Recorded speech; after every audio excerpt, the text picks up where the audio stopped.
I admit that in my last video there was a bit of a acoustical problem with the room I recorded it in. I'm trying the other room in this small apartment now. I'm not optimistic, but I'll do my best. I'll see which one works better after I've finished recording this. With that out of the way, on to the content. Last time we finished the introduction. So now it is time to turn our attention to Chapter 1 of Mr. Hovind's text. As I pointed out last time, if you remove all statements about how evolution is not science or evolution is a religion, this would be more of a pamphlet than an alleged dissertation. So having repeated that, I will not need to do so again for the rest of the video. Now remember, as I go through this, that this is supposed to be a dissertation of Christian education, yet the whole thing is a diatribe against evolution. And with that, the first sentence, we are already off and running. Where in the world did the idea come from that things left to themselves improve with time?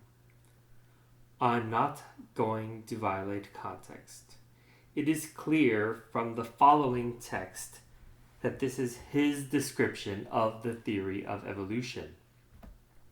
As such, we are off to a great start. You see, that is not what the theory of evolution states. This could be a mistake on his part. This could be a deception on his part. But either way, it is an error on his part. It is also a founding premise of the entire first chapter. As such, having found that the premise is faulty, one could disregard the entire rest of the chapter and end the video now. I won't do that. You see, a faulty premise leads to an irrelevant conclusion. The conclusion could be true or it could be false, but it's irrelevant either way because it is unsubstantiated. To quote Doctor Who, Nellie is an elephant. All elephants are pink, therefore Nellie is pink. Except elephants are not pink, so therefore Nellie is not pink. That is a false premise leading to a false conclusion. On the other hand, all elephants are mammals. Rover is an elephant, therefore Rover is a mammal. Rover happens to actually be a dog and is therefore a mammal. Therefore we have a false premise leading to a true conclusion. This demonstrates that a false premise actually leads to an irrelevant conclusion. But it would be more fun to continue and look into the other errors made through Chapter 1. And there is more fun coming up, because in the very same paragraph, he describes the first law of thermodynamics as matter cannot be created or destroyed by ordinary means. That is a law of conservation of matter, which does relate, but it's not the first law of thermodynamics. If put very simply, it states that energy cannot be created or destroyed, but can be converted from one form to another. This may seem a nitpick, but it's actually pretty important to note the level of understanding being dealt with here. And yes, I know, with relativity, matter and energy are basically the same thing. For the rest of the page, he does a lot of mind reading about what evolutionists want, and therefore why they disagree with him. The next page continues the fallacies already presented until you get to the bottom of page 10 as numbered by Adobe Acrobat. On page 10, he admits that natural selection exists and works.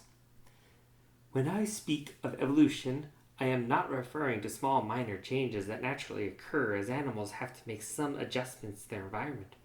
For instance, if we released hundreds of rabbits in an area with cold winters, only the animal with heavier fur would survive, so within a few years the population would have a little heavier fur than the earlier population. These small minor population shifts brought about by the environment are referred to as microevolution. There has been no change in the genetic material of the rabbit. There has only been change in the ratio of the population. You still have the same kind of animal. If that climate were to change back to a milder climate, the population of animals would change back to having lighter fur. There are two initial problems with this. First is his use of the word kind, which has no solid definition. When pressed on giving a definition, he gave 3 contradictory definitions. The other is that he calls this microevolution when it is in fact natural selection. Kent Hovind has just admitted that natural selection happens.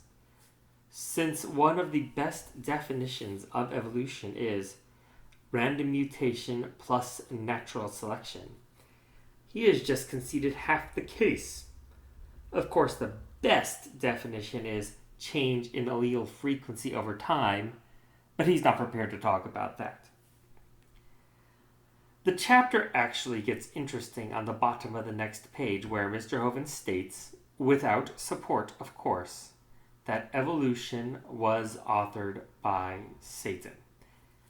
Now, if taken literally, that would mean Mr. Hovind thinks Satan came up with random mutations and change in allele frequency, but that would be a little dishonest on my part, since we know Mr. Hovind is using a very non-traditional definition of the word evolution.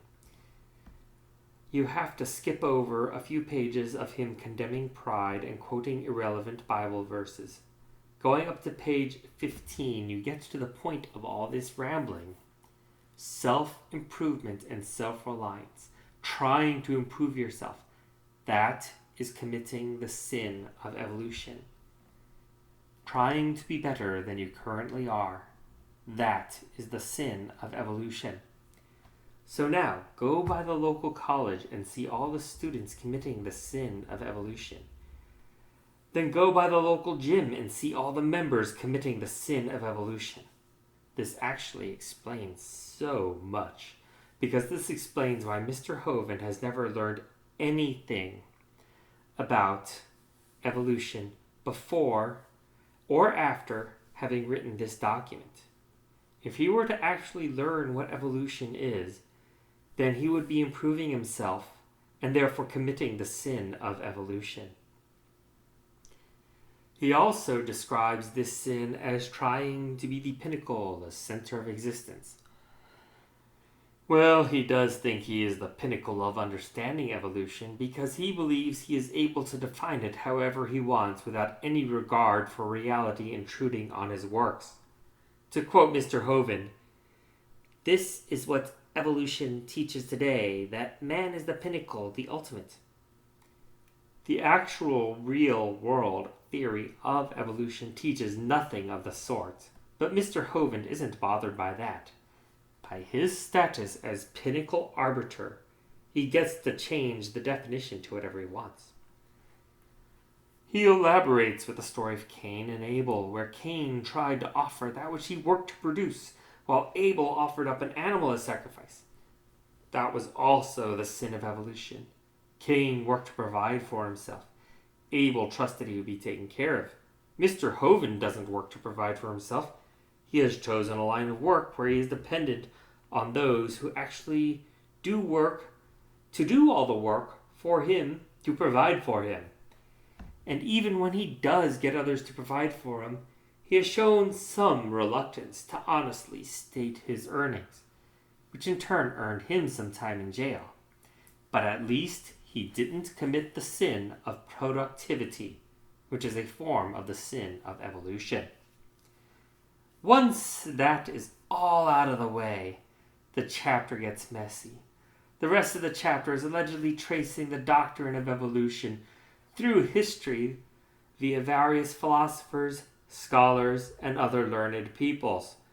To summarize it, if they ever said anything Mr. Hovind disagrees with, they are guilty of the sin of teaching evolution.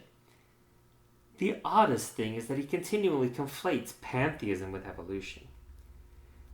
If we accept Mr. Hovind's premise that evolution being an attempt to better, or be his premise of evolution as the belief that things get better over time, neither interpretation is sufficient to combine it with pantheism. Pantheism doesn't mean either of that. All pantheism means is that the universe is at least a part of God, and in some versions, the entirety of God. Either way, there is no promotion of the place of the human and nothing addressed about self-improvement. Another notable passage is when he addresses Islam. He describes Allah as being a little pantheistic nature god, and Islam is very accepting of evolution. There are so many things wrong with that one little paragraph on pages 28 to 29 that it could be described as fractally wrong, where no matter how much you zoom in on it, it is still wrong. For one thing, there are more Muslim creationists than there are Christian creationists. And Muslims believe Allah to be an omnimax deity, which means omniscient, omnipotent, omnibenevolent, etc., just like all other monotheistic deities. Over and over, he names people who he says are influential and important in the history of his version of evolution. He doesn't go into any explanation, though, which should be of paramount importance due to his utter lack of footnotes. We are meant to take Mr. Hovind at his word that the people he cites actually believe any of the things Mr. Hovind accuses them of believing. The problem with this is evident with his treatment of Muhammad and Islam. It isn't until his pseudo-history reaches relatively modern times when he actually bothers to support his argument with his treatment of Charles Darwin and Charles Lyell. He takes a few pages to condemn Karl Marx, which is an interesting aside and quite frankly a very American point of view. Now, Marx did believe in societal evolution, which is the same word as the theory of evolution. After that, the similarity ends. Of course, that also means Karl Marx believed in the same society improving, and everything that improves or tries to improve is guilty of the sin of evolution. He also goes on to try to tie racism, abortion, and drugs into evolution. It is a weak attempt. I suppose one could tie the attitude of I am better than you into those, which does tie it into what Mr. Hovind mistakenly believes evolution to be. But even then, the connection isn't that strong. The funniest part is when he ties the Japanese of World War II into this, by trying to tie evolution into Shinto. According to Mr. Hovind, Shinto teaches that the Japanese are descendants of gods and are destined to rule the world. That is a very theistic statement, which goes to show that one doesn't need to have evolution as a basis to say I am better than you. He says Shintoism, a religion, is based on evolution and a belief that one is descended from gods. I suppose Mr. Hovind would say that since this is a false religion, it doesn't count. And that's where it ends. There is nothing in his pseudo-history from later than World War II. There is no real connection between any of the people or ideologies he cites as being part of the history of evolution and what the theory of evolution actually is. The only connection between them is that Mr. Hovind disagrees with them and doesn't like them. That really is what he thinks the theory of evolution is, just a shorthand for anything he doesn't like.